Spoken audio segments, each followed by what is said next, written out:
Welcome to the Dave Pelz Golf Short Game Scoring School at America's Freshwater Resort, the Homestead in Glen Arbor, Michigan.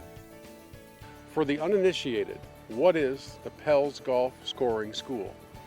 Well, we're focusing basically on short game and putting, and through Dave's research, he found that most of our shots are going to be lost in that part of the game. And we all kind of know that in the back of our mind, but what Dave really did was he put some numbers to it. And we know that your ability to chip it closer, pitch it closer, get out of bunkers and putt better, that's what's going to make you score better.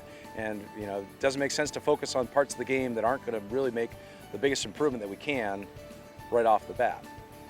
It's one thing to practice that part of your game, but if you're doing it incorrectly, aren't you actually hurting yourself? Well, you'd probably be better off not ever swinging a golf club if you're not going to try to practice properly.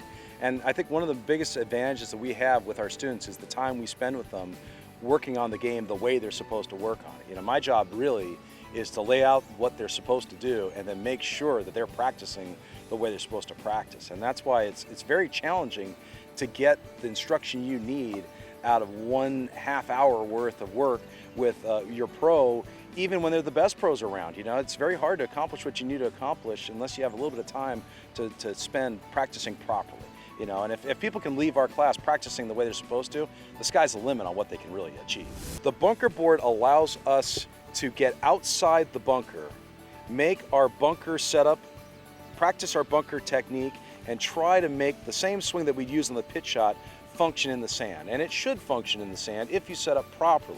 Unfortunately, as soon as people get sand all the way around them, they short circuit a little bit because they slip into their old habits that they just can't help but slip into. Our subconscious is a pretty powerful thing, and if we allow ourselves to slip back into old habits, then you're not really making the changes. So the bunker board is basically our training wheels for the bunker to help people get over the fear and the complexity of the setup and then just swing. And being able to do that off of turf really makes a big difference.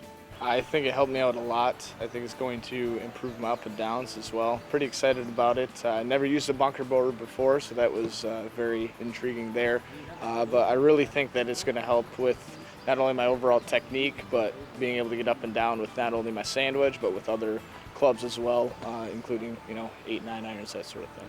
Did it give you more confidence? A lot more confidence, yes. I think that now once I go into the bunker, unfortunately, if that does happen, I will have more confidence in being able to get out, get up and down, and be able to save par.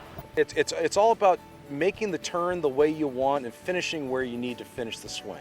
That's what's controlling the bottom of your arc. And if you can finish the swing properly, then you can really start making the refined choices that you need to make. We're setting up that ball in that proper ball position and making sure that the finish is where it's supposed to be.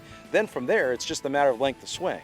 And that's a real challenge for the students is they're used to taking swings generally that are bigger than they need because they're not used to using their body as well as they need to. So once they get their body working the way it's supposed to, then you can start making changes with the length of swing, and then you have a game plan to operate from. Target wedge practice. And for the mid-80s player, what has this done for your game? Oh, great deal for getting closer to the pin. Sometimes it's not bad getting distance, but it's been a lot more difficult getting the right azimuth, if you may, and closer to the pin.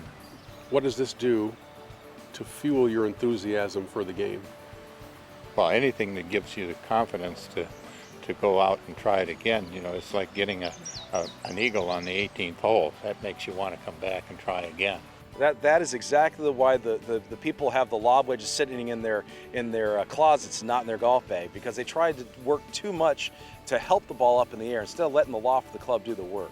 And really, you can let the loft of the club do the work if you set up properly, and then it's just basically as if you're tossing the golf ball onto the green. Unfortunately, the randomness of our students' setups prior to knowing what they're supposed to do has really made it hard for them to get in there and do what they want to do. So having the foundation, what they're supposed to do, and then making sure they set up each and every time, that makes that half hour well worth the time. And then, pitching ought to be fun. That ought to be a shot that ought to be a fun shot. This is amazing.